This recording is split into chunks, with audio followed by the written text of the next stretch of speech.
Bien, bonjour à toutes et à tous. Nous allons poursuivre ce cours sur cette synthèse des crises économiques et financières, telles que la crise de 1923-29 et la crise asiatique de 96, et surtout celle de 2007-2008, qui a bouleversé le monde et nous a rappelé temporairement, pendant un an et demi, à plus de sagesse financière qui s'est vite volatilisée en l'air après la crise par ceux qui avaient l'habitude de spéculer. Comme quoi, il y en a qui ne renoncent jamais à l'obsession du capitalisme. Voilà. Alors, nous continuons. L'école keynésienne dominante en France a toujours prôné une stimulation de la consommation intérieure européenne. Évidemment, renforcer la consommation, c'est renforcer également les entreprises qui vendent. Donc, actuellement, les États-Unis et les pays émergents ont maintenu une politique d'investissement public et de crédit facile. Oui, c'est la solution de facilité, faire intervenir la puissance publique. L'Europe s'est contrainte à l'austérité et on paie le prix par la récession. Oui, elle a choisi une voie difficile. Ouais. La République qui dit au capitalisme, tu vas partager maintenant le gâteau. Ouais. Austérité, puissance. Angela Merkel et Macron. Et puis Hollande à l'époque. Voilà. Ouais, ouais. Bon. L'État-providence. Très bon ça. L'État-providence. Bon, il y a deux doctrines de toute manière. Relancer l'économie par les investissements publics et l'autre tendance qui vise à relancer par la consommation. Voilà. Alors, nous voyons ici le New Deal, dont qu'on a esquissé plus haut. On a vu qu'il y avait deux New Deal, que le premier avait échoué, n'avait pas pleinement réussi. Le second, qui avait surtout pour but de limiter le chômage, évidemment, était urgent. Voilà. New Deal remède. Ouais, voilà. Et c'est les époques de l'époque. Pardon, c'est les photographies de l'époque for a New Deal. For a New Deal. L'intervention de l'État dans l'économie. Hein. Voilà. Alors nous en sommes ici. Au grand E, l'État. Plus d'État, moins d'État. Première idée, plus d'État. Il y a d'abord intervention directe de l'État. Puis il y a le rôle de la banque centrale, forcément, d'État ou de regroupement d'États. Donc la Banque centrale des États-Unis, la voilà. Alors j'ai choisi une des présidentes de la Fed, la Banque fédérale des États-Unis. Voilà, Janet Yellen, qui a été présidente entre 2004 et 2018.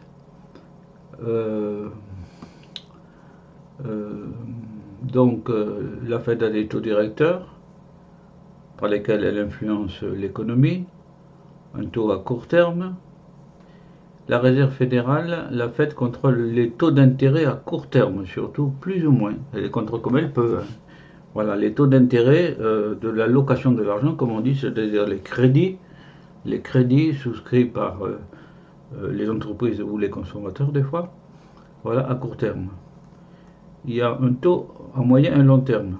Pour les taux à plus long terme, ils reflètent les taux à court terme escomptés dans l'avenir. Escomptés, espérés, disons plutôt, dans l'avenir. Le contrôle est donc faible car c'est beaucoup plus aléatoire. Au total, il semble qu'une banque centrale navigue à court terme. Voilà. Évidemment, Ça paraît logique, parce que l'avenir est souvent imprévisible. Alors, Jérôme Pauwels, président depuis 2018, et 2018, je ne sais plus s'il est toujours président maintenant, c'était le successeur. Mais Janet Yellen a été une très bonne présidente. Alors, une histoire des taux depuis 1979, Paul Volcker, les taux directeurs étaient très élevés, puis ça a baissé, puis ça a baissé, puis ça a baissé. Voilà. C'est grossi un peu parce que c'est entre 6 et 5. Hein. Voilà. Voilà.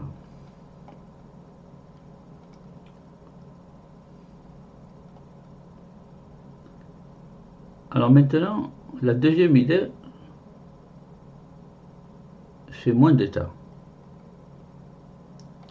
Le moins d'État, c'est la thèse du capitalisme libéral. Avec la remarque que j'ai faite plus haut sur la notion de libéral qui évoque la liberté, mais qui en fait signifie plutôt, en cas général, que chacun en a selon son argent. Son argent. Elle signifie concrètement la fin de l'État-providence, la fin de la sécurité sociale, la fin des allocations en tout genre, la limitation de l'État à l'essentiel, la police, armée, justice. Un synonyme est privatisation. On peut même privatiser le recouvrement des impôts, je le fais remarquer, comme sous l'Ancien Régime, avec la ferme générale, qui était un homme qui prêtait à l'État, qui prêtait au roi à l'avance l'argent, et ensuite qui recouvrait plus sur les citoyens. Ici, on ouvrira deux parenthèses à ce sujet, Vaux-le-Vicomte et Thiers à la Commune de Paris. Un peu d'histoire, car tout arbre a des racines, et la société et l'homme aussi. On ouvre la première parenthèse par le château de Vaux-le-Vicomte, c'est pas n'importe quoi. Près de Melun, 50 km de Paris. Voici Vaux-le-Vicomte. Alors, petite histoire. Ce château a été bâti pour le ministre des Finances de Louis XIV, Nicolas Fouquet. C'est cet homme-là qui a fait bâtir tout ça. Il avait de l'argent. Celui-ci s'était enrichi en recouvrant les impôts du roi par la ferme générale, c'est le mot consacré. Un jour, Fouquet invita le jeune roi chez lui, c'est Louis XIV. Hein. Le roi fut profondément vexé de la richesse de son surintendant des finances et le fit emprisonner. Et oui, Louis XIV, même si quand il était jeune, il avait un air bienveillant, avait déjà du caractère. Le château des Jardins était en ruine en 1875, date à laquelle il fut acheté par un industriel français lié au sucre, qui dépensa des sommes folles pour la restauration. Alors pour le bâtir, ça a dû être encore plus fou. Aujourd'hui, bien que propriété privée de la famille du sucrier, il est ouvert au public, Vaux-le-Vicomte se visite, et c'est une magnifique demeure. Voilà Fouquet, rieur un peu, moqueur, Louis XIV jeune. On ouvre la seconde parenthèse avec Adolphe Thiers. Adolphe Thiers, président de la République, en 1871-73, fut aussi le boucher de la Commune de Paris, ce mouvement insurrectionnel de tendance collectivisante, communiste, avant la lettre, qui voulait le bonheur des ouvriers, le bonheur de tout le monde, hein, mais le partage des richesses. Voilà. C'est-à-dire qu'il ordonna la répression meurtrière des insurgés de la Commune de Paris. Si vous allez à Paris, à la gare Montparnasse, et que vous allez dans le cimetière de l'avenue du Maine, il y a un endroit du mur où les communards ont été fusillés. On voit les impacts de balles. Il est l'auteur notamment d'un livre de la propriété que j'ai trouvé tout à fait par hasard. C'est un apôtre du libéralisme, je suis un bouquiniste, c'est un apôtre du libéralisme avec sa phrase « Vous vous plaignez d'être pauvre, mais que diable, enrichissez-vous » La phrase mérite d'être retenue. Vous plaignez d'être pauvre, mais que diable, enrichissez-vous. Quiconque a essayé de s'enrichir sait que c'est particulièrement difficile. Il faut commencer tôt. Commune de Paris. Alors la Commune de Paris, vous voyez quoi, c'est toujours à l'ordre du jour, hein, on s'en prévaut toujours. Voilà la fautière, voici Louise Michel, l'héroïne qui montait sur les barricades de la Commune de Paris, qu'on n'a pas osé fusiller, qu'on a envoyé en Nouvelle-Calédonie, voir le film Louise Michel, et qui a été la première institutrice de France, ou l'une des toutes premières en tout cas. Voilà. Et qui était la fille d'un aristocrate qui lui avait donné une bonne éducation, recueillie, mais qui, l'aristocrate lui avait donné une très bonne éducation, ce qui lui a permis après d'avoir des idées. Car plus on a de matériaux dans la tête, plus on pense. Je signale que c'est au temps de la Commune de Paris que la chanson Le Temps des Cerises, qui est magnifique, qui est jolie comme tout, a été inventée, a été écrite, et puis voilà. Gloire aux héros de la Commune de Paris. La Commune de Paris. Après avoir fait deux parenthèses, on les ferme. On les ferme. Il y a même un timbre sur la Commune de Paris. Voilà. Ah oui, c'est beau ça, le passé.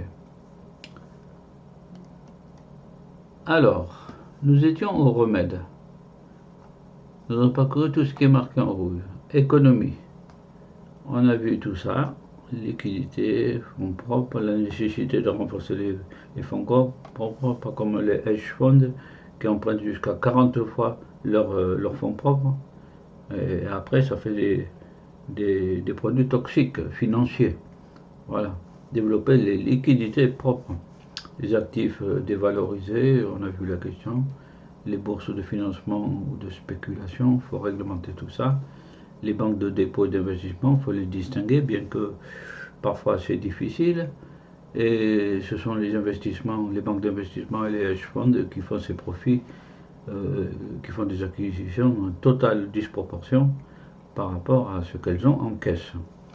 Et la question de l'État, plus ou moins d'État, suivant que... Là, ça devient politique. Voilà. Nous passons maintenant, après la nécessité de réglementer immédiatement après la crise, parce qu'on a vu que ceux qui faisaient du profit avant la crise ont recommencé. C'est pas eux qui payaient, c'est pas eux qui ont payé. Hein. On a eu l'audace incroyable, je dis ce que je pense, de mettre à contribution les États, c'est-à-dire les citoyens par les impôts et les emprunts, mais surtout les impôts, voilà, de payer les pots cassés. Voilà. Bon, on a vu l'aspect économique, on va voir maintenant la confiance. Confiance, reste l'essentiel, rétablir une confiance durable des épargnants. Crise de confiance. Alors je rappelle qu'on a vu plus haut qu'il y a autre chose. Souvenez-vous le mot confiance. Est-ce qu'il fait partie de quelque chose d'autre? La société de confiance. Livre d'Alain Peyrefitte, ministre de Charles de Gaulle, dans lequel il décrit que la naissance du commerce en Europe est liée aux Pays-Bas, Amsterdam, Rotterdam, etc., aux grands ports maritimes, renforcés par Napoléon, celui au passage, qui était protestant. Et il lie le protestantisme à l'explosion du commerce maritime, la Compagnie des Indes, la compagnie, enfin, toutes les compagnies maritimes, quoi. Voilà. Bon, donc voilà pour le mot confiance. Là, de l'humour. Donc, crise de confiance, donnez-moi au moins mon argent. Ouais, fortiche. Bon, je ne peux pas en dire plus. Donc voilà, rétablir la confiance. Alors, comment rétablir la confiance, hein? Ça, c'est... J'en dis pas plus. Hein. Durable des épargnants. Bon. C'est un sujet de réflexion. Mondialisation. Maintenant.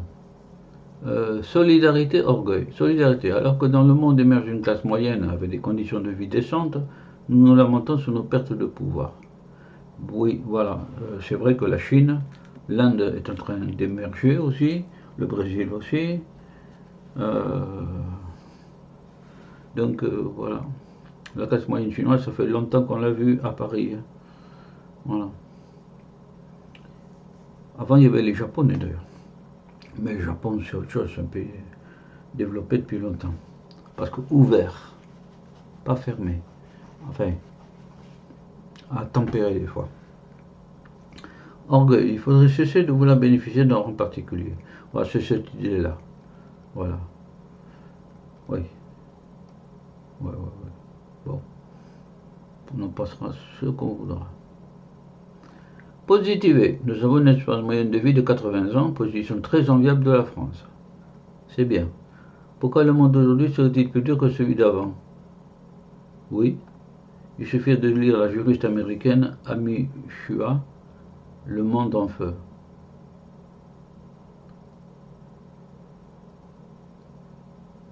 Publié en 2007, World on Fire, il doit être traduit en français. Une juriste, c'est intéressant. Voilà. Pourquoi le monde d'aujourd'hui serait-il plus dur que celui d'avant? Ben, aucune raison, en effet. Au contraire même, il devait.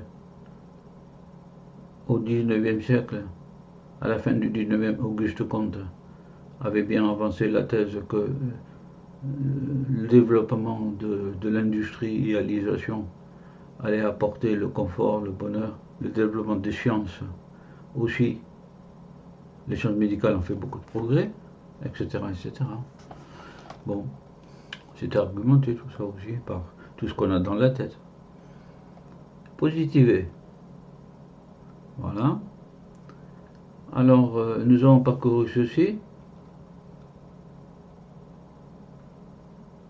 Mondialisation. C'est les remèdes. Hein.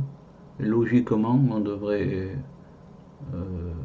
aborder ce que j'ai rangé dans la rubrique société. Nous pouvons aborder la société. Voilà.